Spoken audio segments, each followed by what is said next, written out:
తండ్రి నీకే వందనాలు, వందనాలు, వందనాలు, వందనాలు. యేసు నిన్ను స్తుతిస్తున్నాము ప్రభువా, నిన్ను గణపరుస్తున్నాము తండ్రి. నీకే వందనములు, స్తోత్రములు. హల్లెలూయా, హల్లెలూయా, హల్లెలూయా, హల్లెలూయా. స్తుతించండి స్వరమెత్తి, చేతులు పైకెత్తి. ప్రభువా నీకే వందనాలు. మా పట్ల మీరు చేసిన మేలులను బట్టి, మా పట్ల మీరు చేసిన కార్యములను బట్టి నిన్ను స్తుతిస్తున్నాము తండ్రి. నేను స్తుతిస్తున్నాము తండ్రి, నేను స్తుతిస్తున్నాము. నీ కుమారుడైన క్రీస్తును బట్టి నేను స్తుతిస్తున్నాము, యేసును బట్టి నేను స్తుతిస్తున్నాము అని స్వరమెత్తి, చేతుల పైకెత్తి కొద్ది క్షణము స్తుతించండి, స్తుతించండి, స్తుతించండి. దేవుని బిడ్డలైన ప్రతి ఒక్కరు స్తుతించండి.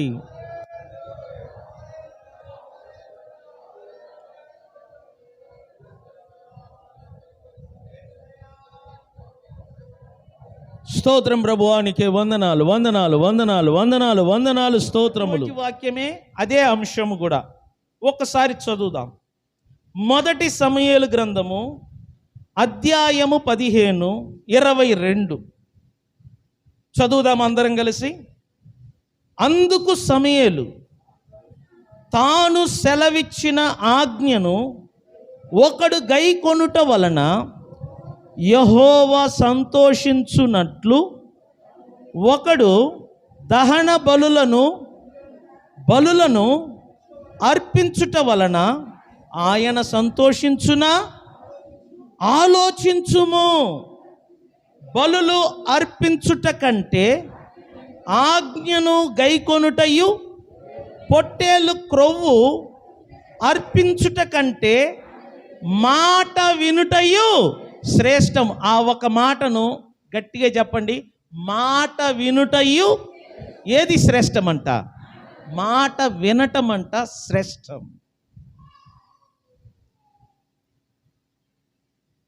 ఒకసారి అందరు కలిసి చదువుదాం. ఎక్కడి నుంచి అంటే ఆలోచించుము.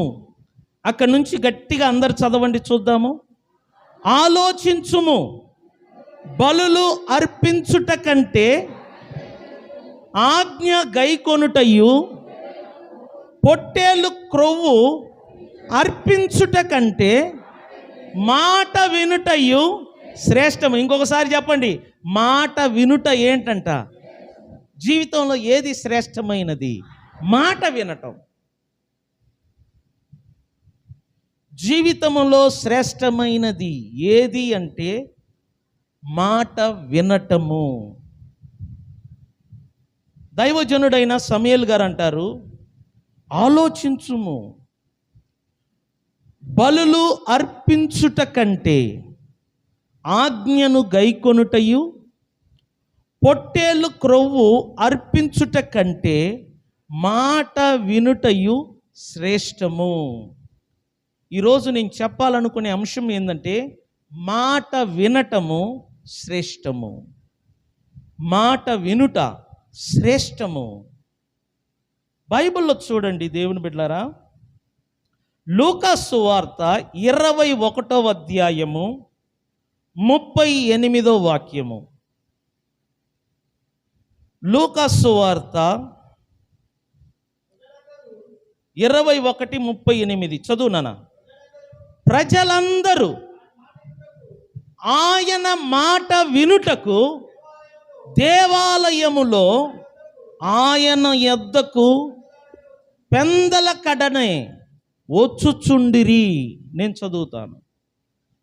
ఈ మాట ఏమంటుందంటే ఈ వాక్య భాగము, ప్రజలందరూ, చిన్న పెద్ద అని లేదు, అందరంట యేసు మాట వినుటకు దేవాలయములోనికి పెందల కడనే లేచి. ఎప్పుడంట చెప్పండి, ఎప్పుడంట? పెందల కడనే లేచి దేవాలయములో ఉన్న యేసునొద్దకు వచ్చుచూ ఉన్నారంట. ఎందుకు? ఆయన మాట వినుటకు. యేసు మాట వినుటకు ప్రజలందరూ దేవాలయమునకు వస్తున్నారంట. ఏ టైం అది? పెందల కడనే లేచి. చూసారా ఎంత మంచి మాట అది. పెందల కడనే లేచి యేసు మాట వినుటకు ప్రజలందరూ దేవాలయమునకు వస్తున్నారంట. ఎందుకంటే యేసు అప్పుడు ఎక్కడ ఉన్నాడు? దేవాలయములో ఉన్నాడు. యేసు దేవాలయములో ఉన్నాడన్న వార్త ప్రజలు వినగానే పెందల కడనే లేచి వస్తున్నారు. ఎందుకు తెలుసిన? మాట వినుటకు. ఎవరి మాట? యేసయ్య మాట. ఎందుకంటే మాట వినుట శ్రేష్టము. మనం చర్చికి ఎందుకు వస్తున్నాం? మాట వినుటకు, దేవుని మాటలు వినుటకు మనం చర్చికి వస్తున్నాం. ప్రజలందరూ పెందల కడనే లేచి దేవాలయములో ఉన్న యేసు ప్రభునొద్దకు వస్తున్నారు. ఎందుకంటే ఆయన మాట వినుటకు. రెండవదిగా చూడండి, లూకా సువార్త 5వ అధ్యాయము 15వ వాక్యం. లూకా సువార్త 5వ అధ్యాయము 15వ వాక్యం. అయితే ఆయనను గూర్చిన సమాచారము మరీ ఎక్కువగా వ్యాపించెను. బహుజన సమూహములు ఆయన మాట వినుటకును తమ రోగములను కుదుర్చుకొనుటకును కూడి వచ్చుచుండెను. ఈ మాటను జాగ్రత్తగా చూడండి. బహుజన సమూహం అంట, అంటే లెక్కలేని అంత జనము.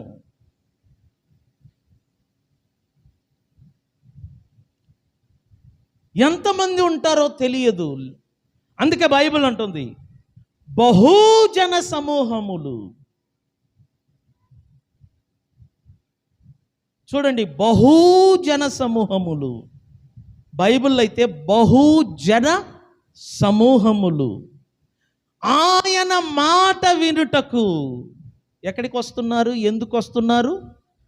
ఆయన మాట వినుటకు. చెప్పండి, ఈ బహుజన సమూహములు యేసయ్య దగ్గరికి ఎందుకు వస్తున్నారంట?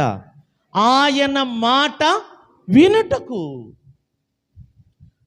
రెండవదిగా తమ రోగములను కుదుర్చుకొనుటకు కూడి వచ్చుచుండెను. ప్రజలలో రోగము పెరిగిపోయింది ఆ రోజుల్లో. కుష్ఠరోగము, రక్తస్రావరం, భయంకరమైన రోగములతో ప్రజలు బాధపడుతున్న రోజులు. ఈ రోజుల్లో కూడా చూడండి, రోగము, బలహీనత ప్రజలలో ఎక్కువగా కనబడుతుంది. మీరు సిటీలో హాస్పిటల్కి వెళ్ళండి, ఖాళీ ఉండదు. జనము సినిమాలకు వెళ్ళుట కంటే ఈ రోజుల్లో ఎక్కువగా హాస్పిటల్కి వెళ్తున్నారు. ఎందుకంటే బలహీనత, చిన్న పెద్ద తేడా లేకుండా ప్రజలకు రోగములు వస్తున్నాయి, బలహీనతలు వస్తున్నాయి. కానీ వాటిని బాగు చేసుకోవాలంటే డబ్బులు కావాలి. ఈ రోజుల్లో పెట్టుబడి కావాలి. డబ్బు ఉన్న వాళ్ళందరూ హాస్పిటల్కి వెళ్తారు. డబ్బు లేనివారు ఆ రోగముతోనే బాధపడుతూ, ఆ రోగముతోనే కృంగిపోతూ ఇండ్లల్లో గడుపుతూ ఉంటారు. కానీ బైబిల్ అంటుంది వారి రోగమును కుదుర్చుకొనుటకు, అంటే వారి రోగము నుండి బాగుపడుటకు, వారి రోగము నుండి స్వస్థత పొందుటకు గొప్ప జన సమూహములు కూడి, అంటే దాని అర్థం ఏంటి? అందరూ ఒక గుంపుగా కూడి యేసయ్య దగ్గరికి వస్తున్నారు. ఎందుకు? స్వస్థత పొందుటకు, బాగుపడుటకు, స్వస్థత పొందుటకు, బాగుపడుటకు ప్రజలందరూ గుంపుగా కూడి యేసయ్య ఉన్న స్థలానికి వస్తున్నారు. రోగులందరూ ఆయన దగ్గరికి వస్తున్నారు బాగుపడాలని. మీకు ఒక విషయం చెప్తున్నాను. యేసు ప్రభు రోగములను బాగు చేసేవాడు, రోగులను ముట్టి స్వస్థపరిచేవాడు, దయ్యములను వెళ్ళగొట్టేవాడు. వీటన్నిటినీ ఎక్కువగా ఆయన ఎలా చేసేవాడు తెలిసిన? తన నోటి మాట చేత. దయ్యములను తన నోటి మాట చేత వెళ్ళగొట్టేవాడు, రోగములను తన నోటి మాట చేత స్వస్థపరిచేవాడు. ఆయన నోట నుండి వస్తున్న ప్రతి మాటలో జీవము, లైఫ్ దాగి ఉంది. ఎవరు ఆయన మాటను వింటారో వారు స్వస్థత పొందుతారు, వారు బాగుపడతారు. సమాధిలో పెట్టబడిన ఒక శవము యేసయ్య స్వరం వినగానే, యేసయ్య మాట వినగానే సచ్చిన శవమంట తిరిగి బ్రతికిందంట. చేతులెత్తి స్తోత్రం చెప్పండి గట్టిగా. ఎందుకంటే యేసు మాటలో శక్తి దాగి ఉంది. ప్రజలు కనిపెట్టారు, ప్రజలు అర్థం చేసుకున్నారు. మనము వాడే ఔషధము కంటే యేసు నోట నుండి వస్తున్న ప్రతి మాట శక్తివంతమైనది. అందుకే 38 సంవత్సరాలుగా నడవలేని ఒక కుంటివాడిని చూసి లేచి నడు అని పలకగా వాడు లేచి నడిచాడు. ఆయన మాటల్లో శక్తి దాగి ఉన్నది. ఆయన మాటల్లో స్వస్థత కలిగించే ఔషధము దాగి ఉంది. అందుకనే ప్రతి రోజు ఆయన మాట వినుటకు మనము పరుగులెత్తాలి. ప్రతి ఆదివారం ఆయన మాట వినుటకు మనము పరుగులెత్తాలి. ఎందుకంటే ఆయన మాట వినకుండా నీకు స్వస్థత కలగదు, నీ కుటుంబంలో మేలులు కలగవు, నీ కుటుంబంలో ఆశీర్వాదములు కలగవు, నీ కుటుంబంలో దీవెనలు కలగవు. ఆయన మాట వినకుండా నీకు, నీ కుటుంబానికి ఏ మేలు జరగదు. నేను చెప్తున్నాను. సామెతలో ఒక మాట ఇలా రాయబడి ఉన్నది, ధర్మశాస్త్రము విననొల్లని వాని యొక్క ప్రార్థన హేయములు. ఏంటంట? ధర్మశాస్త్రము విననొల్లని వాని యొక్క ప్రార్థన ఎటువంటిదంట? దేవుని దృష్టికి ఎటువంటిదంట? హేయము. ఆ మాటకు అర్థం ఏంటంటే, ధర్మశాస్త్రం అంటే దేవుడు ఇచ్చిన ఒక గ్రంథం. ఆ గ్రంథములో రాయబడిన మాటలను ఎవడైనా వినకుండా దేవునికి ప్రార్థన చేస్తేనంట, ఆ ప్రార్థన దేవుని దృష్టికి అసహ్యము. అది హేయము అంటే అసహ్యమైనది, ఇష్టము లేనిది. చాలామంది చూడు, దేవుని మాటలు వినరు కానీ ప్రార్థన చేయించుకుంటారు. దేవుని మాటలు చదవరు కానీ ప్రార్థన చేయించుకుంటారు. ఆ ప్రార్థన దేవుని దృష్టికి విలువలేనిది. అందుకే బైబిల్ అంటుంది, ధర్మశాస్త్రము విననొల్లని వాని యొక్క ప్రార్థన యెహోవా దృష్టికి ఎటువంటిదంట? హేయములు. చూసారా? అందుకే దేవుని మాట వినుట శ్రేష్టము. సమూయేలు అందుకే చెప్తున్నాడు, బలులు అర్పించుట కంటే, ఏంటంట చెప్పండి? బలులు అర్పించుట కంటే మాట వినుట శ్రేష్టము. దేవుడు మీకు 2 చెవులు ఇచ్చాడు మాట వినుటకు. పనికిరాని మాటలు కాదు, ఉపయోగము లేని మాటలు కాదు, దేవుని మాటలు వినుటకు నీ 2 చెవులను వినియోగించు.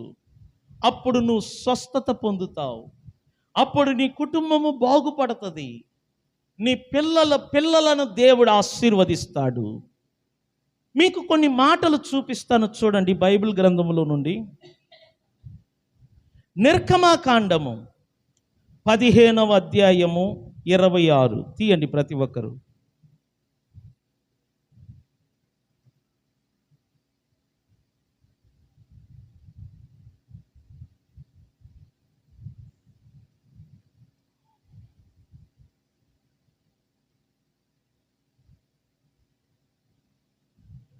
నిర్గమకాండము అధ్యాయము 15:26.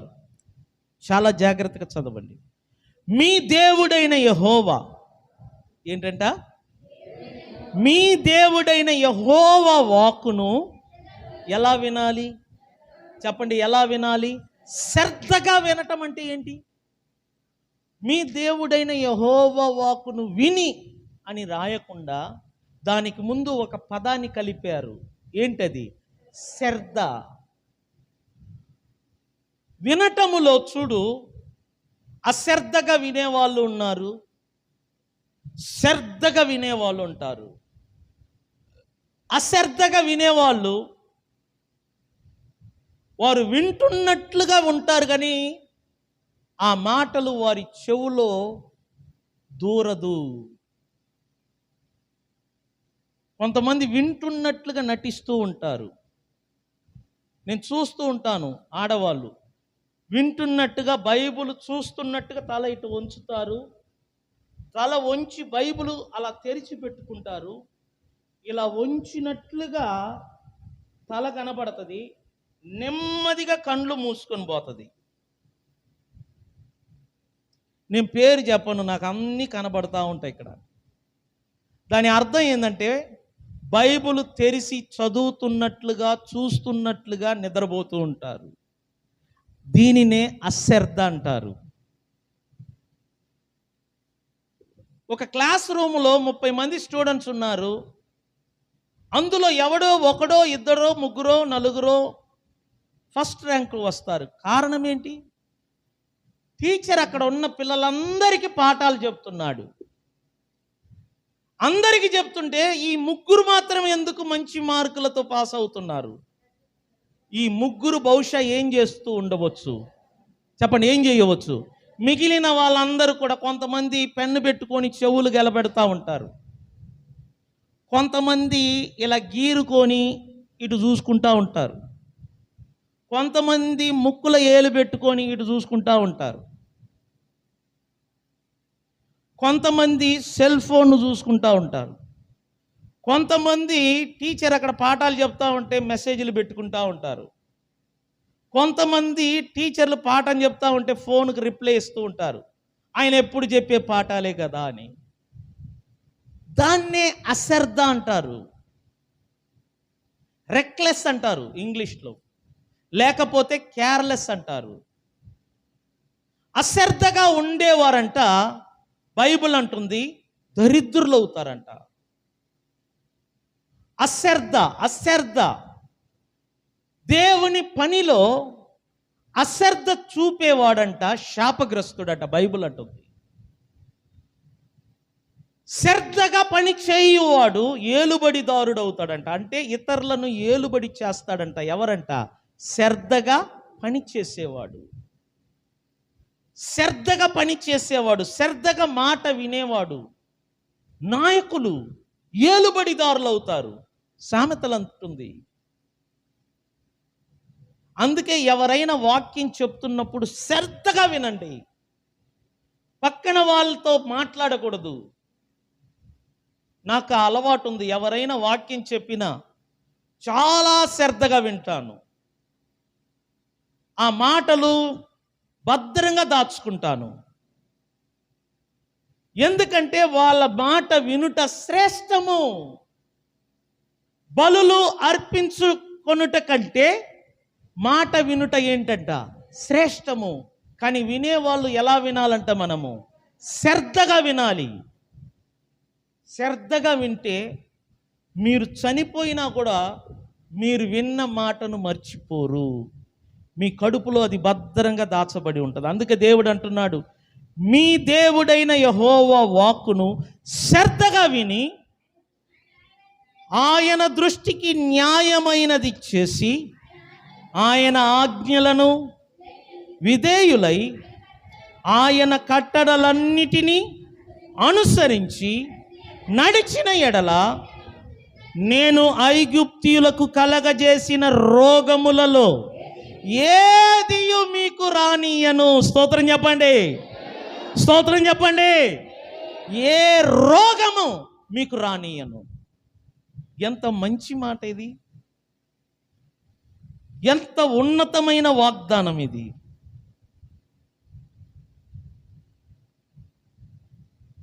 ఏ రోగము మీకు రానియను, నిన్ను స్వస్థపరుచు యెహోవాను నేనే అని దేవుడు చెప్తున్నాడు. ఎవరితో చెప్తున్నాడు? ఆయన బిడ్డలతో చెప్తున్నాడు. మీకు ఏ రోగము రానియకుండా నేనే స్వస్థపరచు యెహోవాగా ఉండి మిమ్మలను బాగు చేస్తాను. కానీ మీరు నా వాక్కును, మీరు నా మాటను శ్రద్ధగా వినాలి. ఎలా వినాలి? శ్రద్ధగా. నిద్ర వచ్చినా నువ్వు లేయాలి. పక్కన వాళ్ళు మాట్లాడిచ్చినా మాట్లాడవద్దు అనాలి. ఎందుకంటే దేవుని మాట వినుట శ్రేష్టము. ఆయన అంటున్నాడు, ఏ రోగము నీకు రానియను, నిన్ను స్వస్థపరచు యెహోవాను నేనే అంటున్నాడు. తర్వాత అదే నిర్గమకాండము 19వ అధ్యాయము 5వ వాక్యము. నిర్గమకాండము 19వ అధ్యాయము 5 చదువమ్మా.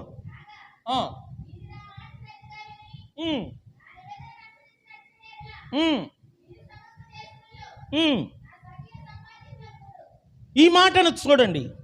మీరు నా మాట శ్రద్ధగా విని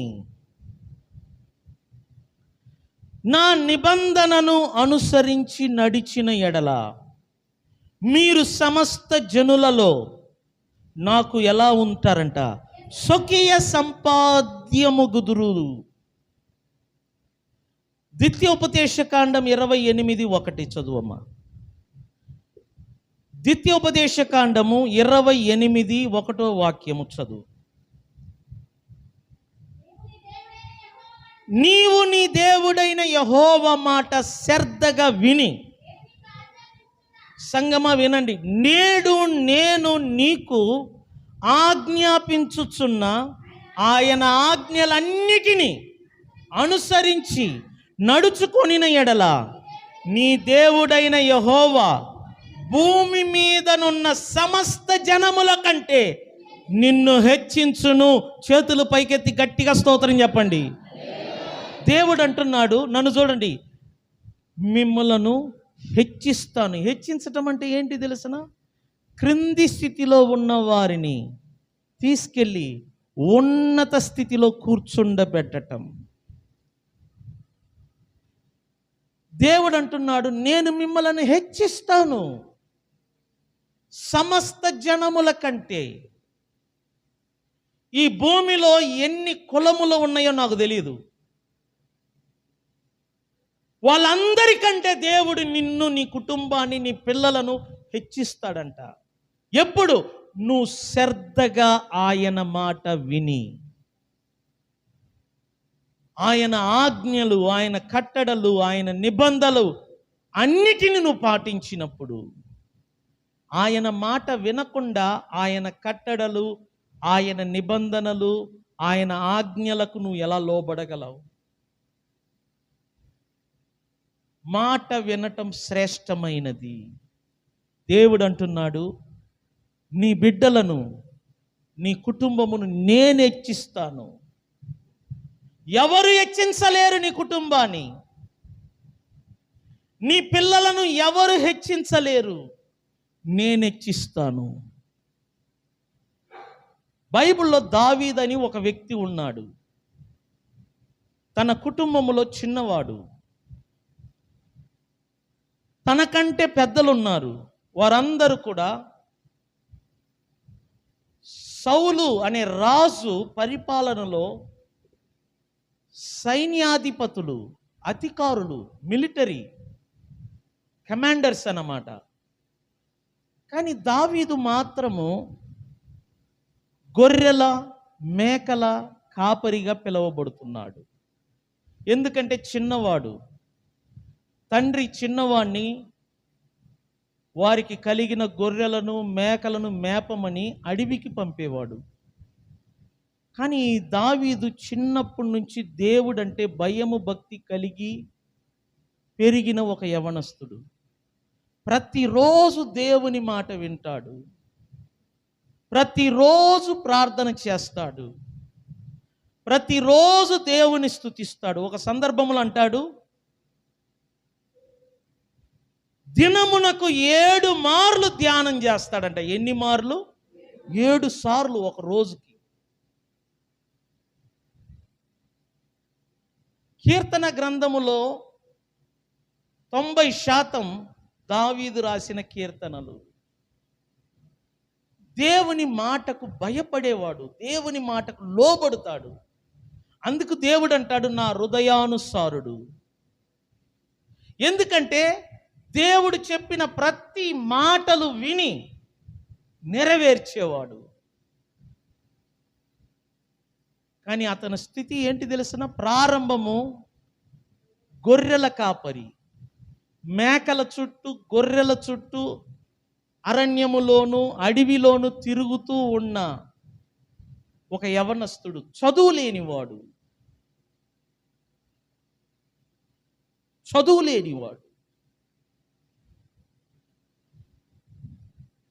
చదువు లేని దావీదు కొన్ని వందల కీర్తన అధ్యాయాలు రాశాడు. చూసారా?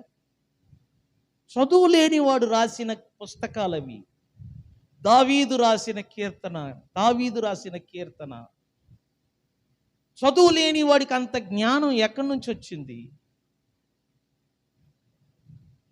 ఒక సమయం అంట మేకలు కాస్తున్నప్పుడు కొదమ సింహం వచ్చిందంట. ఒక కర్రతో కొదమ సింహాన్ని చంపివేశాడు.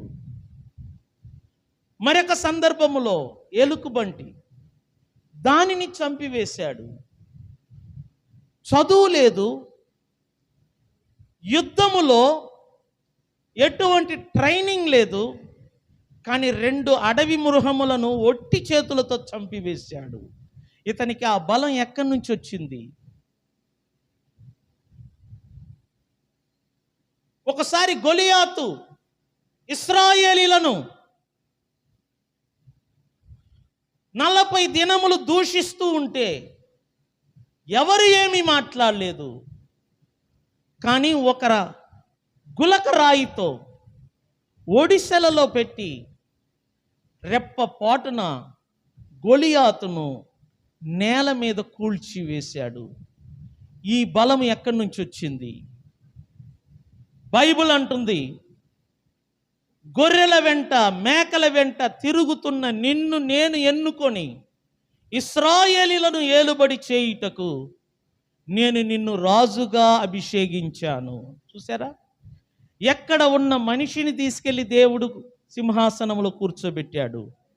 గొర్రెల వెంట మేకల వెంట తిరుగుతున్న వాణిని తీసుకెళ్లి ఎక్కడ కూర్చోబెట్టాడంట? సింహాసనములో. కారణం, దేవుని మాట వినేవాడు. మీరు చూడండి, చాలామంది దేవుని మాట వినటం లేదు, అశ్రద్ధ కలిగి ఉంటారు, నిద్రపోతూ ఉంటారు. మిగతా టైంలో చూడు, సోది మాట మాట్లాడుతున్నప్పుడు గంటలు తరబడి మాట్లాడుతూ ఉంటారు. అదే దేవుని మాటలు వింటున్నప్పుడు చూడు, నిద్రపోతూ ఉంటారు. వారికి ఆరోగ్యం బాగుంటుందా? ఆలోచించండి. మనిషి 3 భాగాలు కలిగి ఉన్నాడు: శరీరము, ఆత్మ, జీవము. జీవం అంటే మెంటల్, మానసికము. శరీరానికి రోగం వస్తుంది, అలాగనే మనస్సుకు కూడా రోగం వస్తుందంట. దానిని మానసిక రోగం అంటారు. ఆత్మకు కూడా రోగం వస్తుందంట. మనం చూడు, వాడుతున్న ఔషధం, మనం వెళ్తున్న హాస్పిటల్ ట్రీట్మెంటు శరీరానికి మాత్రమే వారు చేయగలరు, కానీ మనసుకు, ఆత్మకు వచ్చే రోగాన్ని ఏ డాక్టర్ కూడా బాగు చేయలేడు. కానీ దేవుని మాటలు నువ్వు వింటున్నప్పుడు నీ మనసుకు వచ్చే రోగము బాగవుతుంది, నీ ఆత్మకు వచ్చే రోగము బాగవుతుందంట. నీ మనసు బాగుంటే, నీ ఆత్మ బాగుంటే, నీ శరీరము కూడా ఎలా ఉంటుందంట. మీరు చూడు, హాస్పిటల్కి వెళ్తారు, కొన్ని వేల రూపాయలు పెట్టి టెస్ట్ చేపిస్తారు. డాక్టర్ ఇచ్చే రిపోర్ట్ చివరిలో ఏంటి తెలిసిన? అంతా బాగుంది, రిపోర్ట్ అంతా బాగుంది, కానీ నీకు తృప్తి ఉండదు. ఏదో లోటు ఉంది, ఏదో జబ్బు ఉందని నువ్వు ఫీల్ అవుతూ ఉంటావు. దాని అర్థం ఏంటంటే నీ శరీరానికి కాదు జబ్బు, నీ మనస్సుకు వచ్చింది. నువ్వు ఒక మానసిక రోగి. నీ మనసుకు వచ్చిన రోగానికి స్కానింగ్ కానీ, ఎక్స్రే కానీ, బ్లడ్ టెస్ట్ ఉండదు. దేవుని నోట నుండి వస్తున్న మాట వలన మాత్రమే నువ్వు బాగుపడతావు. అందుకనే ప్రతి ఆదివారం ఆయన మాట వినుటకు మనం పరుగులెత్తాలి. యేసు మాట వినుటకు మనం రావాలి. యేసు ప్రభు ఒక మాట చెప్పాడండి. ఆయన శిష్యులతో ఇలా చెప్పాడు. మత్తయి సువార్త తీయండి, 28వ అధ్యాయంలో 21, 22లో చూడండి. ప్రభు తన శిష్యులతో చెప్తున్నాడు, మీరు వెళ్ళి సమస్త జనులను శిష్యులనుగా చెయ్యుడి. తండ్రి యొక్కయు కుమారుని యొక్కయు పరిశుద్ధాత్మ యొక్కయు నామములోనికి వారికి ఏం చెయ్యాలంట? బాప్టిసము ఇచ్చుచు నేను మీకు ఏ సంగతులను ఆజ్ఞాపించి తినో వాటన్నిటినీ గైకొనవలేనని వారికి ఏం చెయ్యుడి? బోధించుడి. చూసారా? ఎవరెవరు బాప్టిషన్ తీసుకున్నారో వారందరికంట యేసు చెప్పిన మాటలను బోధించాలంట. ఒక పాస్టర్ పని అది. ఒక పాస్టర్గా నా పని ఏంటంటే యేసు చెప్పిన మాటలన్నిటినీ మీకు బోధించటం. దైవజనులకు ఆయన అదే చెప్పాడు, మీరు వెళ్ళి సమస్త జనులను శిష్యులనుగా చెయ్యుడి. తండ్రి యొక్కయు కుమారుని యొక్కయు పరిశుద్ధాత్మ యొక్కయు నామములోనికి వారికి బాప్టిసం ఇచ్చుచు నేను మీకు ఏ సంగతులను ఆజ్ఞాపించి తినో వాటన్నిటిని ఏం చెయ్యాలంట? గైకొనవలేనని వారికి బోధించుడి. ఇదిగో నేను యుగ సమాప్తి వరకు సదాకాలము మీతో కూడా ఉన్నానని వారితో చెప్పాను. స్తోత్రం చెప్దామా? ప్రభు చెప్తున్నాడు దైవజనులను చూసి, మీరు ఇతరులకు బోధించండి, అప్పుడు నేను సదాకాలము మీకు తోడై ఉంటాను. దైవజనులు బోధిస్తున్నప్పుడు విశ్వాసులు శ్రద్ధగా వినాలి. దైవజనుడు బోధిస్తున్నప్పుడు విశ్వాసులు శ్రద్ధగా వినాలి. అప్పుడు మీరు స్వస్థత పొందుతారు, అప్పుడు మీరు ఆశీర్వదించబడతారు, అప్పుడు మీకు యేసు తోడుగా ఉంటాడు, మీ కుటుంబాన్ని దీవిస్తాడు, మీ వ్యాపారమును దీవిస్తాడు, మీ రాకపోకల్లో ఆయన తోడుగా ఉంటాడు. ఎందుకంటే బలులు అర్పించుకొనుట కంటే యేసయ్య మాట వినుట శ్రేష్టము. చెప్పండి, ఎవరి మాట వినుట శ్రేష్టము? గట్టిగా చెప్పండి, ఎవరి మాట వినుట శ్రేష్టము? బైబిల్ ఏమంటుంది? పెందల కడనే ప్రజలు లేచి దేవాలయము యొద్దకు వస్తున్నారంట. ఎందుకు? దేవాలయములో యేసు ఉన్నాడు, ఆయన మాట వినుటకు.